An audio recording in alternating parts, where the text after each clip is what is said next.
Thanks, everybody. I'm glad to hear this interchange and this excitement and this energy. It seems the day went quickly, so maybe we'll sign up for a week-long conference next year.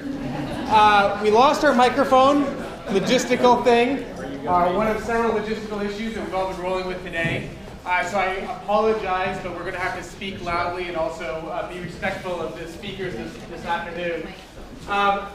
One of the main motives, as we've talked about, of GlobalPDX is to introduce us to each other and to become stronger through collaborations. And probably our single best example of that so far is a collaboration between 4 or 5 different organizations based in Portland, working in Borneo. We have representatives of these organizations with us today to talk about that collaboration and where it's going. Margaret Everett is our interim provost of Portland State University and our vice president for international affairs, and she's generously volunteered to host this panel, and she'll introduce the rest of the panel. We have about an hour in here before the happy hour, which is free beer and wine, so thank you for everybody. All right, take it away, Margaret. Great, thanks so much. Hi, everyone. I'm mindful now that I'm between you and beer and wine. I think we have a great discussion to have, and it sounds like you've had a fantastic afternoon, and so I'm looking forward to facilitating a discussion that'll kind of wrap up all the good exchanges you've had this afternoon. So let me start by introducing our panel, and then we'll kind of kick into discussion. So I'll try to go in order here. So Andrea Johnson is Executive Director of Green Empowerment. I think a lot of you know about that wonderful organization, and I'll just say Green Empowerment's been, all of the people here and their organizations have been fantastic partners for PSU, but Green Empowerment has really created some very special opportunities for our students, so very grateful for that. Next is Dawn Moore, who is the director of the Oregon Zoo. Thank you for being here, Dawn. Michele Justice, from International Programs Director in the College of Forestry at Oregon State University, and Michele and I had the pleasure of traveling together in Borneo a while back, and so it's great to see Michele again. And then finally, Rick Zenn, who is Senior Fellow at the World Forestry Center. So thank you all for being here. And you know, the purpose of this discussion, which is breaking down silos, is to talk about the how and the why of working across sectors and organizations, and the challenges of that, but also the opportunities and what these organizations have learned by working together. And one of the common threads of this group is that they all do work in Borneo, among other things, in Malaysian Borneo in particular. And so I'd like to start by asking each of you just to maybe say a little bit more about your organization, your role in the organization, and a little something about what kind of work you do in Malaysian Borneo. Great. So I'm the Executive Director of Green Empowerment. We just celebrated our 20th anniversary this past month, so pretty exciting. We work to deliver renewable energy and clean water projects across the globe with local partners. We're active right now in 8 countries, including Malaysian Borneo. And specifically in Borneo, we've been working there since about 2002. We work primarily with 2 partners developing micro-hydro electrical systems. So these are electrical grids in rural indigenous communities that supply power to the homes using small micro-hydro systems. So basically, if you don't know, that's water from a stream that's diverted to create electricity and then goes back into the stream, so really minimal environmental impacts. The thing that makes this really interesting for us, though, is that it also leads to community-owned and operated systems and committees that have watershed protection plans. So that's where we're starting to talk about some of the themes that overlap with the other groups here. Borneo is one of the most mega diverse places in the country. Actually, in the world. Actually 3 countries, 1 island. So it gets a little confusing. And we work with the indigenous groups there. We've done over 20 micro-hydro systems, bringing power to over 6,000 people and protecting over 8,000 acres of forest with our local partners. So that's where I'll start. We also have a training and manufacturing center in Borneo where indigenous technicians actually come and learn the technology and go back to their sites to install it. So I'll end up highlighting more details about how we do that work as we answer more questions, but that kind of gives you insight into why Borneo and what we're doing there. So a lot of you are probably wondering, why is there a zoo in the room? I'd like to put this in context. There are 2,800 licensed zoological facilities under the Animal Welfare Act in the United States. The worst of those is a black bear on a chain behind a gas station in New Mexico. Modern zoos account for 230 of those that are Zoo Association accredited zoos, and the accreditation requirements are for conservation, education, research, and a public experience. Those 230 zoos last year, all of those zoos are dedicated to stopping the loss of biodiversity around the world, and you would be surprised where we're working and how we're working. Those 230 accredited zoos last year put $216 million into field conservation based on your entertainment dollars. So it's a strange way to run a business, but that's what we do. And over a 5-year period, that means that AZA accredited zoos will put $1 billion into field conservations in countries like Borneo. Oregon Zoo has had elephants for over 50 years. Packy was born in the early 1960s and died last year. He had active drug-resistant TB. And so we've become experts in TB, and we bring that to the table. Zoo veterinarians may stand between you and the next major disease. Zoo pathologists were the ones who discovered West Nile virus coming into New York City. Zoo pathologists have been the ones who have discovered other emerging diseases that are zoonotic with humans. So we have a very, very strong interest in uniting with the health community as we do some of our work. In Borneo specifically, our elephant Chandra was born in 1993, which I think is the first year that the founder of Health and Harmony was in Borneo. Am I right? Yeah. And then at age 5, she was injured, and I'll say more about that, but I'll tell the story of our work with elephants and in Borneo and how we build capacity to stop biodiversity loss and gain forest health for the benefit of human and animal health in Borneo. So as Margaret said, I'm Michele Justice. I work with the College of Forestry at Oregon State University, and just to give you some sense of what we do as a college, because if you're like me a few years ago, you think, well, forestry must be about cutting down timber, which it is to some extent, but we do everything from hydrology and community forestry development of resources, ecotourism, human-wildlife conflict, on through plant genetics, renewable material development, and more. So there's a lot of different aspects to our college. And when I was hired a number of years ago, our intention was to take a very internationally focused and engaged faculty and see if we could help the impacts that they were making worldwide be shared with our students, both at the undergraduate and graduate level. And so a lot of what I do is facilitating the connections between faculty research to undergraduates. And so our main activity in Borneo to date has been a field program for our students from the undergrad to the PhD level in Malaysia and Borneo, and subsequent internships for students to get them engaged in the field there in all sorts of different aspects. Our intention and what we're trying to move forward in the next few years is to have a group of scholars from a cross-section of our college and from affiliated areas from fisheries and wildlife, for example, at Oregon State, engage in Borneo to look at forest biodiversity, conservation, and community development in a sustainable fashion. So taking a group of our scientists to integrate their knowledge in a way that sometimes they're used to doing, sometimes they're not so much, and find some reliable sources of funding and keep that as a long-term project that we can then collaborate with folks like the Oregon Zoo, Green Empowerment, and other organizations. So my role, really, a lot of it is sort of cat herding and trying to remove barriers of finance and anything from visas to bedding that might stand in the way of people having those experiences. And I had a really interesting moment the other day when I was looking on Facebook, and often the students who've been in our programs friend me on Facebook, and so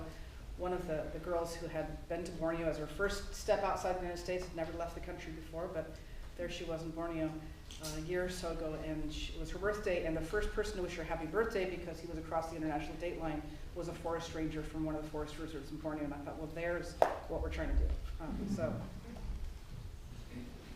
I'm Rick Zenn. I work for a Portland nonprofit called the World Forestry Center. How many of you have been to the World Forestry Center? And have you ever taken my class or gone on a hike with me? Two. I've spent my career connecting people to nature, and the last part of my career connecting people to forests. I travel about 60 to 80 days a year, and in 2015 I got a call that said, can you come to Sabah in Malaysian Borneo? And I said, my bag's already packed. I haven't unpacked from my last trip, but yes. So I had a chance to go. And what is the World Forestry Center's connection really to the world? As a 50-year-old Portland-based group, most people know us being across the street from the zoo. And we say, go do the animals, but when you want to get serious about the environment issues, come over, we're going to talk about the people that live with the animals and the forest. And so animals is kind of our gateway drug. So it was really a great opportunity for me to go to Borneo, and I never thought in my life that I'd get a call and hop on a plane in a few days and be able to do that. But our connection is we have our museum in Portland, we have forest property, so we do indoor and outdoor public education activities like many organizations do. Our kind of piece of the puzzle is when you look at sustainable development, everyone knows about the environment, the trees, the forest. The social part, everyone knows about indigenous people and health issues and the people part of it. But the piece we bring is that economic component. Who pays the rangers? Who pays for the research? How do people in this local community actually make a living? That is something we've been involved with very closely, locally, regionally, around the United States and around the world for 50 years. So when you're looking for partners, often we want to have that business community involved, and that's been a piece that we have brought to the table for a long time. So the last piece is in the late 1980s, before the internet, it was determined that there was a huge gap in information here locally about forests around the world. And so our leadership has said, let's bring people from around the world here. We developed an international fellowship program. And local families, businesses, foundations have supported mid-career professionals to come to Portland for 6 months to a year to study our forests, help us learn about their forest by working in our forest. So we have projects with about 50 countries. So if you're ever working with a country, chances are we have foresters and family and friends and kindergarten teachers and that sort of thing in those countries. And we've been hosting foresters from Malaysia for the past 4 years. And so we've had really close and intimate connections with the issues, with the people, and the management. So for me, it was a great opportunity to go there and be welcomed and actually see on the ground many of the issues, from the elephants at the zoo, to health issues, to local economy, and its people on the ground. So that's why we're here, and that's what we do. Well, that's fantastic. I have to say, Rick and I have not met each other before today, but if I had coached you to round out this initial question, I couldn't have given you better instructions than what you did, because you're pointing out sort of some of the different ways your organizations approach not only the region, but also forestry. And Andrea and I were talking before this session about the fact that forestry is a kind of connecting point for all of these organizations, and you've done a nice job of commenting on that already. Andrea, I don't know if you can add to sort of the different ways in which your organizations approach forestry, forest conservation, and forest management, and maybe how you complement each other, and yeah. Yeah, I think, so like I was talking about, the way that we have approached our work across the globe is always looking at the natural environment that is providing whatever resource we are using, whether that's a water project or electrical project that's fueled by water. So we have worked with the committees to actually do watershed conservation plans. And one of the things that's really interesting in the Borneo context, we're coming at this from a people issue. Green Empowerment considers ourselves a social justice organization. We help to empower and mobilize communities. We believe that the technology is a means to that end, but the forest provides a lot of the key elements of that, both from how communities use the land, as well as how that protects the resource. And so one of the things that we struggle with, and one of the reasons we're interested in talking to this group, is how do we quantify the conservation benefits of these watershed protection plans that are water committee run and operated. And an interesting report came out from the World Resource Institute, I think it was in 2016, that showed that community-run forests are more successful than nationally run forests in terms of protecting the resources. So we look at that and we say, okay, we've been doing this, right? We have watershed protection plans, we've been doing community mapping, the communities are managing their forests, also taking into consideration their own natural local resource management plans. But there's also a gap there, and part of that gap is understanding the species that live within those forests. Another part of that gap is understanding the economic pressures of those forests. Borneo has had a lot of deforestation from palm oil and logging that really impacts the indigenous communities. And then another element of that is research. And so we actually got brought together as a group from one of our now board members. Her husband at the time was the ambassador to Malaysia that helped organize a group of people to go out to Borneo. And they kind of looked at it maybe from a diplomatic perspective of why we should all come together. And over the last year, we've had lunch a few times. It's been quite pleasant. But we got to a point where we wanted to connect more. And forest was this connection, as well as this kind of diplomatic thing that I think happily for us has kind of been pushed to the side so we can focus more on what we try to do. And basically, we kind of approached GlobalPDX to talk about how they might be able to help us talk to each other in a way that is constructive, and a way that could help us potentially find actual opportunities to collaborate on this thing that we felt like maybe there was a connection for. So I may have taken that question a little too far. No, that was great. And so in thinking about those gaps and how working together might help fill those gaps, I wonder if other members of the panel want to add to that. That was Sure. a great start. So, when you come to a zoo, you're protected from harm from animals. So it turns out we know how to move around animals. And it turns out that when forests are coming down, there's human-animal conflict. There's human-cobra conflict, nobody really cares. There's human-tiger conflict. There's human-orangutan issues. Mostly orangutans are being killed and the babies are being taken by villagers, but they're losing their habitat. So the Bornean Orangutan Survival Fund has 650 orangutans. Some of those have TB, so we've worked with them on how to protect the humans that are working with those poor orangutans that have active TB. And there's human-elephant conflict. So I'm a North-South American biologist, and I was working at Smithsonian very happily, and I finally got back into elephants and said, I started my career with big gray things, I got out of big gray things, never wanted to go back to big gray things.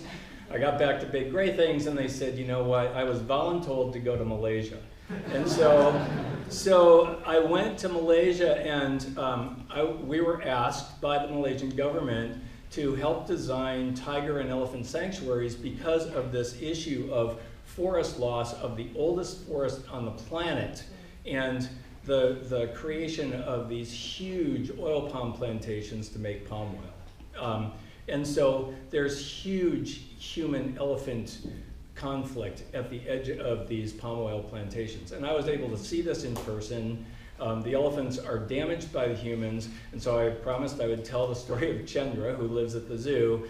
Chandra was found as an orphan at age 5, abandoned, injured. Her leg was injured, her eye was injured. We're very criticized because she walks in circles. That's because the eye injury caused her to go blind, so she walks toward the eye that she can see out of. Yep, she walks in circles. And so she's one example of dozens, in the case of orangutans, hundreds, maybe thousands across the range of animals that are in this human-animal conflict situation. And what we bring is, I have something that's hot off the press. Sharon, raise your hand. Sharon Glazer helped to work on this. But it's Elephant Behavior Field Guide in English and in Malay. Yeah. So like I say, I speak Spanish. I leave this up to these guys. But Farina Othman, a PhD in human-elephant conflict, who we helped to fund in Borneo because we have Chandra and we feel a deep commitment to Bornean elephants and giving back to Bornean elephants because eventually it was determined that we should give Chandra good housing. Farina asked us, how can I help to reduce that human-elephant conflict? Well, zoo educators, it turns out, are experts in interpretation. And we have an exhibits team. And we can put stuff together like this in 50 hours. Took us 50 hours. Farina gave us the information. She gave us the photos. She told us what she wanted. And they said, oh, we can do that. And so it's a field guide. And so we're giving her the PDF of this, and she'll have it printed over there. We'll pay for the printing, but it's cheaper to print it over there. And so that's the kind of collaboration where we can be at the level, while these guys are working on water, and others are working on maybe building other kinds of capacity, which we're building capacity with the animal teams. We can be species focused, and we can help at the species kind of conflict level and species conflict reduction level, and we can help villagers get along on that level. And I'd like to say one thing about that. Metro, and we're part of Metro, is a very large diversity, equity, and inclusion unit and focus. And we're very, very, very focused on this diversity piece and understanding local culture and what people are willing to do and want to do, and building trust over time with that culture. So we've been working with the folks in Borneo now since 1998. Built up trust with the wildlife rescue unit. They've been here, we've been there, their veterinarians have been here, our veterinarians have been there, educators have been here, we've been there. One of the educators that came here for an internship now works for Health and Harmony, and we're pretty proud of that. She spent very little time with us and a lot of time with Health and Harmony, but that's great. So there are these collaborations, and as we started talking, you know, we found out, hey, we can help in more ways than even we thought. But it's about the conversation and building the relationship here in Portland too.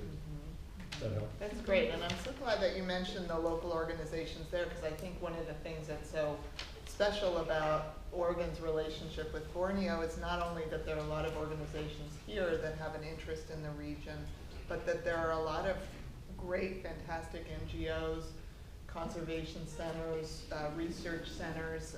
Michele and I visited Zenn, the Sun Bear Conservation Center, the Orangutan Conservation Center, and Rehabilitation Center, and the Wildlife Rescue Team. So I wonder if anybody wants to comment on sort of what does it take to work effectively with those local organizations and to really have a responsible partnership with those organizations. Do you want to talk about capacity building? I know that was part of your interest. Sure. The session is about breaking down silos, and I always get nervous because silos hold the food. They have a purpose. And so our organization has always looked at as the forest as the food. And that, you know, we can divide the forest up into wet forest and dry forest and developed countries and underdeveloped countries or whatever. There's lots of different ways to divide the forest. And then you have all these different projects that come and go over time. And then you have different organizations and agencies that come and go over time. One of the pieces that we learned through our fellowship program was staring us right in the face. You can change the label, change the logo, change all that kind of stuff, but the people are the great asset. The forest is going to do what the forest is going to do, but it's the people that you're working with who are going to really make the difference. And so our fellowship program, we looked at it as kind of an information, classic tech transfer. You know, we're going to teach this, you're going to share this, you're going to teach a class at PSU. And then we began to see that the more connections that they could make here, whether it was somebody that was sharing their home with them, or someone that took them out to their family forest in Estacada, or going up in a helicopter flying over one of the fires. It was those secondary relationships then that were paying the dividends. And so our focus of our program has really become, let's work with the professionals. And we can help support efforts at the country level, at the agency level, at the NGO level, by supporting the people who are going to work there. And if we do our job right, they're going to have an army of people with all these different silos that might not be forestry behind them that they can draw on. So an example of that is a year and a half ago we had a park ranger who was sent to us because she was given a new assignment to protect these cavity nesting birds in an urban compound from a multinational corporation that has been turned over to the city. So it'd be like a central park. And they have these cavity nesting hornbills. But the trees have all been kind of planted. There's not enough big old trees for the hornbills to live inside. We have one of the top tree climber arborists in Portland who specialize in saving and rescuing old trees and even leaving dead trees here in our city for cavity nesting birds. And so I was on another project this year, and it's coming back through Narita Airport. I'm kind of dazed. And here's this tree climbing dude from Portland. And what are you doing here? He says, what are you doing here? He had gone to her park to help train the rest of the rangers on why these big old dead trees were important. And if they weren't big enough, what could we do with a saw and a drill and nailing some stuff on to create this kind of habitat?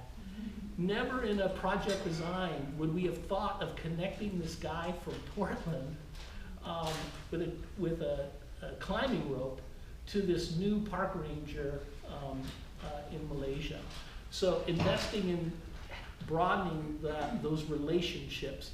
One could be personally enriching for you and for the person who's we're working with, but also it provides a whole bunch more food to go around. So capacity building one at a time is really, we all know that, but we've seen that here just pay incredible dividends in Borneo.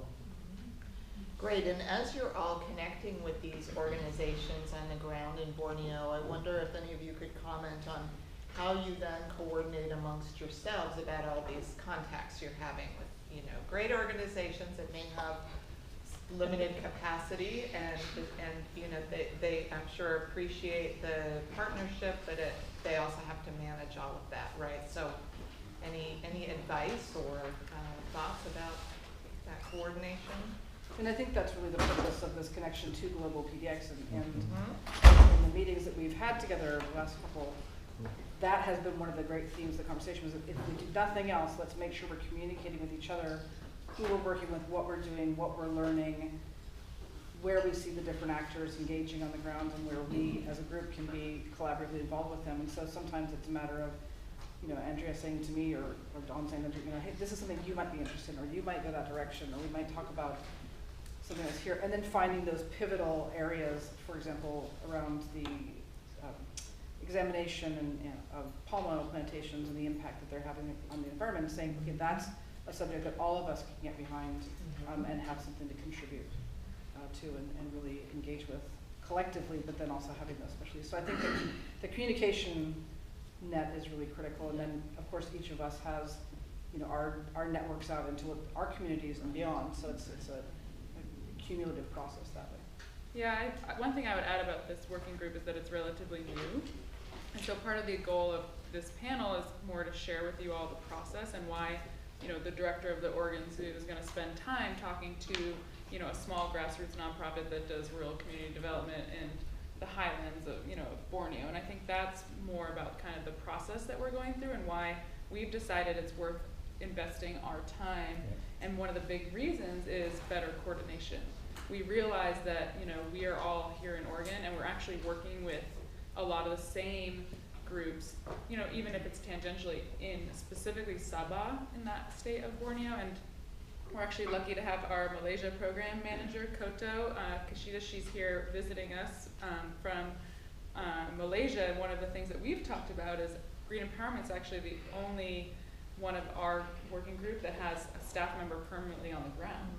So maybe that's one little thing where we start making sure that she's connected to who they know, you know, whether it's the World Forestry Fellows, when they return, make sure that they make that connection, or Farina, who's been working with the zoo, like make sure that they're connected on the ground. So part of this is that we don't know exactly where it's going, but we have some ideas that we can maybe talk about. Yeah, so that was a question, that was my next question, is sort of as you're exploring your connections and your work in the region, how you might help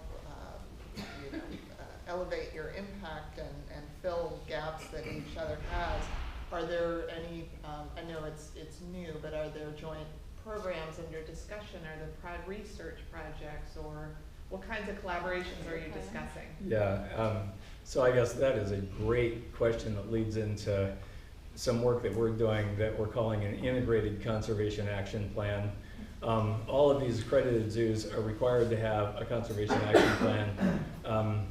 An integrated conservation action plan, in our view, calls for collaboration not only across departments within the zoo. So we're selling beer, that the proceeds of this pelican beer actually goes to restore salmon habitat, for instance, right? So the restaurant people are thinking about that. The janitorial people are thinking about conservation.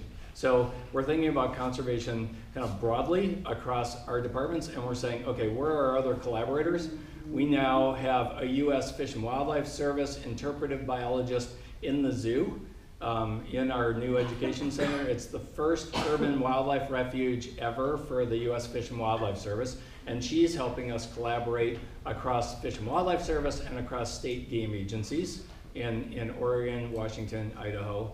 And then we're thinking more broadly, and especially about GlobalPDX and these guys, how do we collaborate and focus on different places? So we've identified 4 giants, Asian elephants, giraffe in Africa, polar bears in the Arctic, and California condors in the skies of Oregon. And when we focused on Asian elephants, we again went back to Chandra. We could focus on Sri Lanka, Thailand, India, name it, but Chandra's there, and we feel a deep commitment to Chandra. And then we've got orangutans, and then we've got this, and then we've got tigers.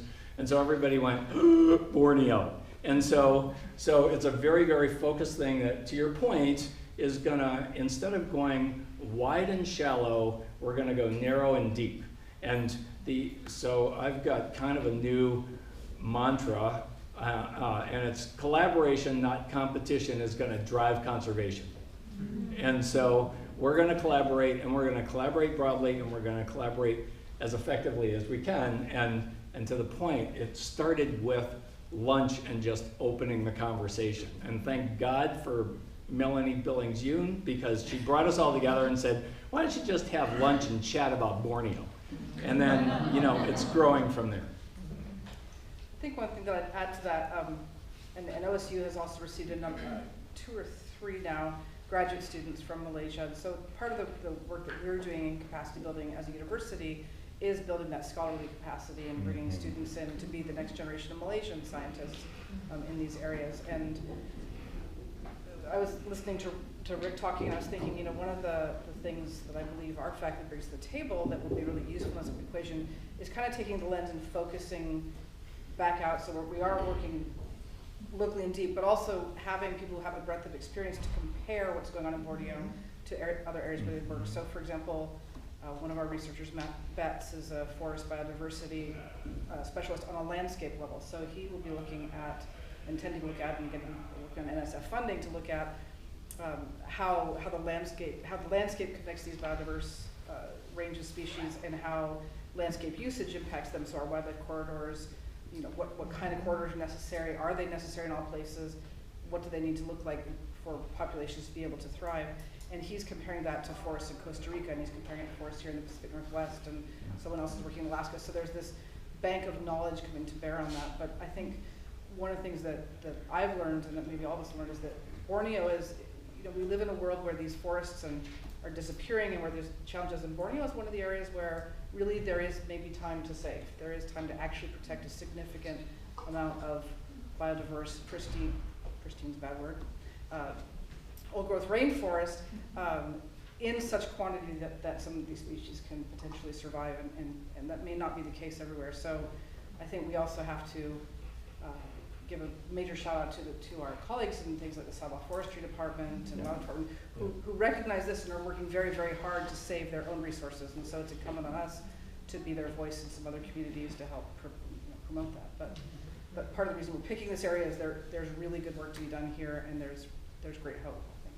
Rick, what did you want to add? Yeah, one of the things that we've changed our fellowship program based on the work of this group. Before I went to Borneo, the ambassador's wife came to see me at my office, and there happened to be a kind of an international incident not far from where I was going to go. So I thought I was going to have my trip canceled or going to be told how to behave or do something. And she came and she had a notebook that she'd been writing on, probably while she was driving over. And she sat down and says, "Do you know so-and-so? Do you know so-and-so? Do you know so-and-so?" And I knew a number of the people. But before I got home that night, I was getting emails from people in Malaysia saying, "Oh, we know you're coming. We'd like to have coffee, or we'd like to have, you come over." And it's like, oh yeah, that's very cool. And so that really simple task of asking our fellows as they're applying, who do you know? Who do you know? Who do you know? And with the connections with this group and a lot of other groups we have, we already know people that they know. Maybe one of their supervisors worked in the forest fighting fires with the dean of OSU 30 years ago. And it's like, oh, there's a great connection. So just asking that question, who you know, and then playing that game so that you can maximize not only their time, but you're building that social network. Yes, we can have a Facebook group or whatever, but who do you know? Oh, I need to connect you with so-and-so. Let's make that happen. We'll have a barbecue Saturday night, or we'll drive out to the coast and we'll go visit them. So that really simple thing came from this collaboration, and it was like, that's a beautiful thing. Yeah, that's great. That's great. I think something for green empowerment is that we have been doing renewable energy, clean water projects, community organizing, doing participatory development thing, and we have this focus on conservation, but we have a gap there, and we learned about the fact that the zoo invests in conservation. That was totally unknown to us before we connected with them, and then knowing that OSU has the second best forestry school in the world, and they are just down I-5 from here, we realized that was an opportunity where if we could seek to get their involvement in what we're referring to as a citizen watershed monitoring project. So one of the ideas of bringing Koto on board, she used to work for the Oregon Department of Environmental Quality and worked with the watershed councils to do citizen engagement in watershed protection here in the US. So now she's helping us kind of design that program in Borneo, working with our local partners.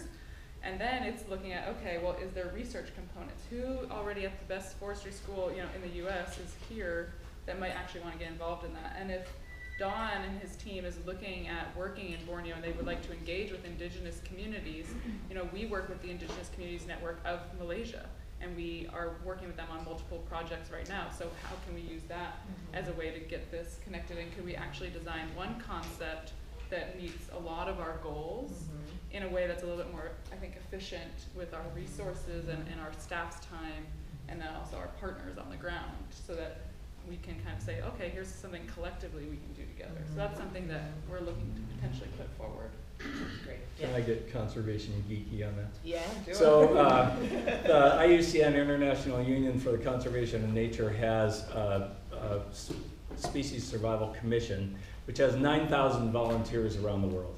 And a whole bunch of zoo biologists serve on that Species Survival Commission. And now there are specialty task forces like in climate change and in One World, One Health in that commission. And there's a conservation planning specialist group now. It used to be the conservation breeding specialist group, but they do great planning. And they're working across specialist groups, and we're working with them on an approach that's called the One Plan approach, which aims to sustain biodiversity in zoos and aquariums and botanical gardens and in the wild, and with the notion that, you know, one world, one health, good biodiversity, good forests is good for clean water is good for human health, on and on, you get the connection. And so we're working across that group as well. So what we bring to the table, because we're also funding the person who's connecting the zoos, we're helping to fund the person who's connecting the zoos and the aquariums of the world to all of the biology experts out there that serve on the Species Survival Commission and the specialist groups, like the elephant specialist group, the orangutan specialist group, the tiger specialist group. And we can reach out, and it's a who do you know in a very, very big way to kind of Kira and 9,000 people. We're going to be working in Borneo. Who's there? Here's the problem, kind of a thing. And that creates kind of a network of networks. Mm-hmm. Great. Well, I want to turn it over to the audience in just a minute for Q&A, because I know you all, you're all very engaged in this work. And I love the phrase collaboration, not competition. I could see that resonated with the audience. That's why you're all here, and that's why you're part of GlobalPDX. And I really want to, I also really want to recognize Evan Thomas for his vision in creating GlobalPDX and for providing a platform for this kind of collaboration. It's really exciting. I know it's why we're all working together. But maybe one last question while you're all thinking about your questions is, briefly, what's maybe a challenge of collaboration? You know, we all I think want, you know, buy into that idea that collaboration is the way to go. But what are some practical challenges of effective collaboration? Anybody? I think my top three are time. I mean, one thing that actually GlobalPDX did for us was organize our meeting, prepare all the slides, made sure that we came prepared to the meeting, and, you know, did the doodle calendar type thing so that we can actually find a time. So just getting time to even talk to each other is huge. I think funding drives a lot of how we spend our time, and so these are non-funded activities. These are non-funded conversations, besides Melanie buying us lunch the first time. You know, it's that funding drives a lot of how we spend our time, so it's hard to break through that. Mm-hmm. And I think the competitive piece of, you know, people's attention, it's one of the reasons I've been so excited about Dawn coming onto the zoo, relatively new, but has been so open to talking about strategic partnerships, which is just something that I think if more of us can be that way at a high level with our leadership, it can really help your staff really engage as well. So that's what I would say. Any additions? Yeah, Rick. Yeah, I think one of the things that's very obvious to me here today is that we label. You're the animal people, you're the tree people, you're the health people, you're, you know, and we just don't think that some of these other people could have an interest in Borneo. And maybe it's because they were in the Peace Corps there, not because they're working for the Forest Service or whatever. So we need to kind of be really careful about those labels.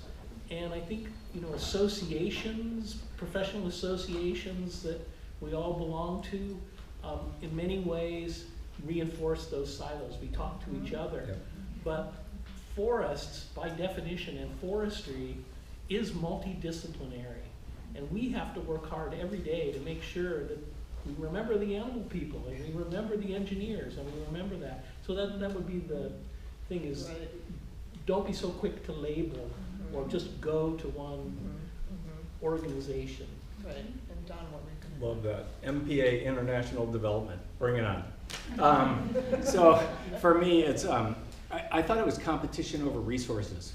And I was talking to a couple of funders with major capacity here in Portland a couple of weeks ago. You know, we were just out for beers, and we got around to this Borneo thing. And the guy just kind of lit up. And he was like, you need to go back to your conservation people conservation people, World Wildlife Fund, you know, the zoos, Nature Conservancy, and he said, you've got to tell them to collaborate and not compete, or they're gonna lose my money, because I'm sick of it. Because I'm sick of hearing from all of them separately, and each of them claiming that they're doing something about polar bears or something about elephants, and when that organization's not, and that organization's not, and so collaboration, I think, is gonna bring us a bigger pie, all of us a bigger pie, and my belief is that when you've got a bigger pie, my grandmother taught me this, you get a bigger piece of the pie as well. And so we all win. We need to look for that win-win. That's great, and maybe that's a great one to sort of turn it to the audience for Q&A, because I like that point about it's also opportunity. Yeah. Hi, I'm actually a scientist, a neuroscientist that's trying to transition into global health, and I face actually very similar problems in our communities, and one of the biggest, the way that we're trying to kind of move towards collaboration is by increasing sharing, and so sharing of everything we do, open data, and transparency in our protocols and all those things, and you know, it's different, but it's also very similar, and so I wonder how these communities are sharing the information, and also if it's possible, it's already present, an idea of like actually applying, creating a consortium with a common goal that can be tackled by multiple organizations, and actually apply and get funding for an actual collaboration where you can hire liaisons, and you can hire people whose job is to maintain these collaborations, because those are actually full-time jobs to do so. It's a lot of questions, but so tools for sharing.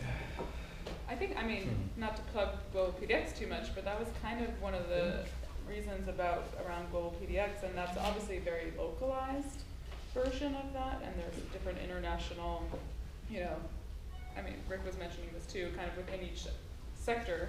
And I think one of our goals as a group is to see if we can get some combined funding for certain projects, with the idea of making sure that that funding could go to more local organizations that are working there.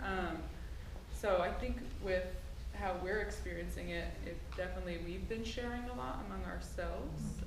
A tool that Michele brought to our team was about working across forest landscapes, and it's a way to approach collaboration, for example. So she was, you know, that's a tool from OSU that was brought to the table. And so I think with GlobalPDX, the idea would be, if this working group could work, could this be a toolkit also that GlobalPDX could potentially offer to other groups that might want to do similar types of collaboration around a different, whether it's a region or I just think, yeah, that's a great observation, and I'm wondering specifically about who's going to fund it, and I'm wondering if the aid agencies, multilateral, bilateral aid agencies, are going to get on board with this idea of a big consortium trying to be much more effective by being collaborative. And I think that they will, knowing some of the aid folks out there. So we'll see. It seems like a very simple concept, that it's good to collaborate and there's lots of benefits. Why has it taken so long for this to happen? Why is it such a new thing? You know, if you look at any book on leading change, there's a thing about urgency. You know, we have an urgent situation now. So when I first started working on climate change, and that's one of our focal areas at Oregon Zoo, 15 years ago when the Arctic started melting, there was a Newsweek edition that said global warming is a hoax, okay, front cover, okay? 10 years ago, it was like, yeah, global warming's okay, but it's not caused by humans. Yeah, we're feeling it warming up. Now, the Arctic has melted, polar bears are in big trouble, and they're going, yeah, maybe it's being caused by humans. Maybe we should do something. Really? No duh. So we've got an urgent situation, and I think that's driving us together to collaborate, because being separated in our silos has not worked. And 40 years, I've been 40 years in the conservation biology kind of profession, and what do we have? Less biodiversity, less awareness, less education, less public literacy around the environment. And so we have got to collaborate or we're gonna go extinct. I mean, let me be more optimistic. We'll collaborate and we'll survive. Did you want to add something? Sort of two observations on what Dawn said. One, I think, is that it takes a while to collaborate because people are doing different things at different times in different directions. And so actually this Borneo piece has given us something to focus around, something to gather around. And that's what's connecting all the different elements. But I think the other thing that's been really interesting and useful to me is that coming from an academic institution, there's a lot of conversation, as you can imagine, in areas of natural science around who are we as scientists and what is our role? Is our role activism or advocacy, especially in a college full of essentially climate scientists who are looking at impacts of climate change on forests, et cetera.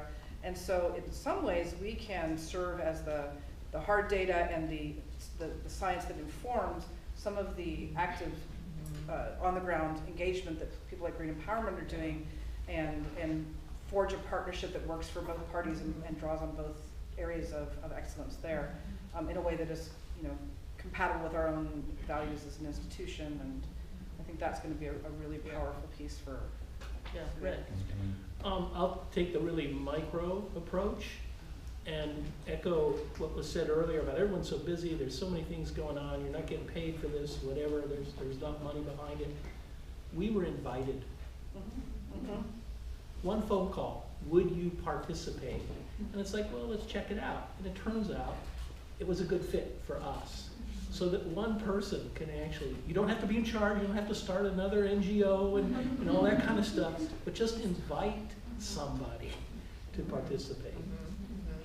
I might add two quick things to that. One is I think the expectations around international development and conservation about having better data is something that drives an organization like Green Empowerment, who has been doing this work for a long time, to seek people that understand data better, and that a lot of that is like the research side and looking at the conservation impact, so we can say that we've saved, helped preserve 8,000 acres in Borneo, but like, can we quantify that benefit? So that's one thing. And then I think to the being invited piece, one thing that's working about this group is that we have shared values. And it's something that we've talked about at every meeting in terms of the first meeting is kind of like your first date, right? Like, okay, of course you know about the zoo, I'm a member of the zoo, my little daughter loves the zoo.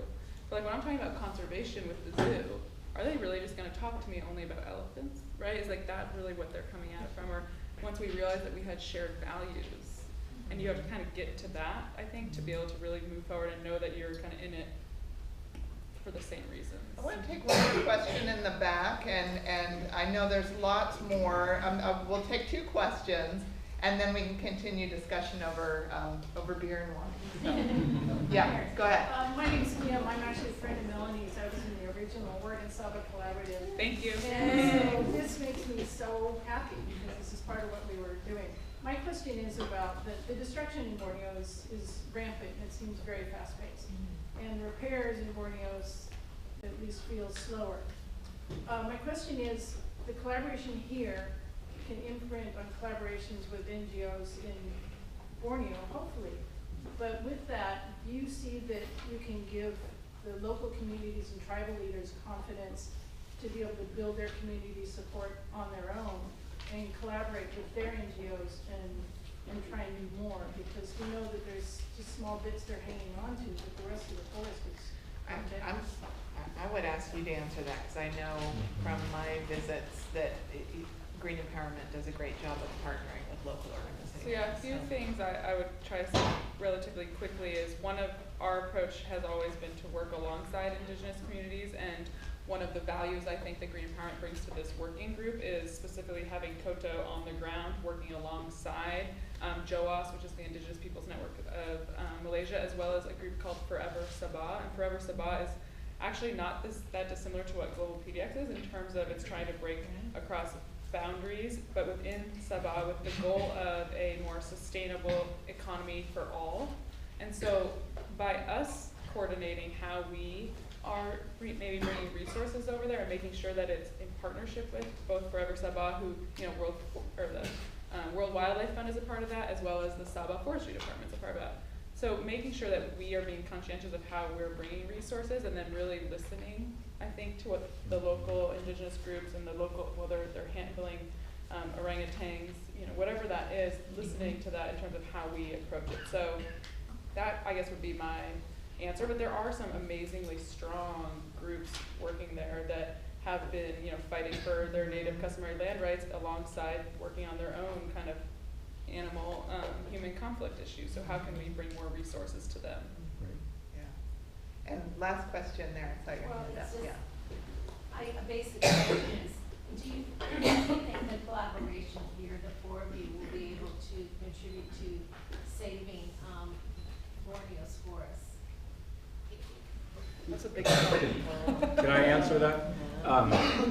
So I wouldn't be a conservation biologist for 40 years if I wasn't optimistic. Trust me. Otherwise, I would have jumped off into a gorge at Cornell long ago. But Health and Harmony, you guys, can you raise your hands? It's not just the four of us. So Health and Harmony is here. They're going to help us save the rainforest. Is anybody else working in Borneo? Nope. But we'll get the word out. A lot of other zoos are interested in working in Borneo, and we're all working with different organizations, and that creates the network. The Species Survival Commission volunteers are working in Borneo on orangutans, cobras, tigers, elephants, hornbills, you name it, and that'll increase our network. So it's not just the four of us, and we've got a small, localized collaboration here. But I'm optimistic the network's going to be bigger, and we're going to reach out to our networks and say, hey, who do you know? And then, drive conservation on the ground. So I'm pretty optimistic about it. Anybody else want a last comment on that? That's a great question to end on, right? I think something that what can be done was the original intention of what Melanie set up, and if you're getting the idea that Melanie is someone you just don't say no to, you'd be absolutely right. So there was definitely one person, but a pretty amazing personality to bring us together. The vision there originally was, and the organization that was started was called the Oregon Sava Collaborative, and the vision that she and Joe really had was the connection between the state of Oregon and the state of Sava, and the similarity in values, the similarity in challenges in terms of conservation versus production versus land use and a lot of the issues that we share. And so, first of all, there was an assumption that learning would go both directions, not that we were on a mission to necessarily take the truth to Sava. But also, I think, I'm hoping that as this grows and as you maybe can help us share the ideas, that this is something that we as a state can do for a state across the other side of the Pacific. And it's a really significant connection that we can make as a community. So I hope that you'll join us in that. I'll just add that I'm optimistic because of the people of Borneo, not necessarily because of us. Great point. Yeah. One of the things that has been so impressive about our time working there, since 2002, is just the strength of the indigenous communities in both kind of fighting for their native customary land rights and also having pretty strong resource management within their own communities. And so if all we can do is help resource those ideas better and help build capacity about sharing research and bringing more attention to the benefits of working across groups, I think then it would be optimistic, but only if we do it via local people. Yeah. Great. Absolutely. Well, thank you so much. I'm going to turn it over to Evan to tell you about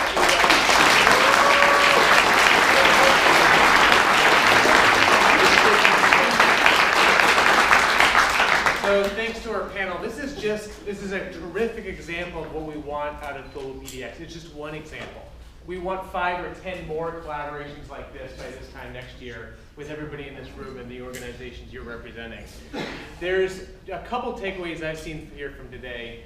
One is organizations are becoming more data-driven, but researchers are also becoming more impact-driven. These are happening inside these silos, and it's a perfect opportunity for those collaborations to happen organically. The other thing, too, is we talk about the bigger pie, and you get a bigger slice of the bigger pie.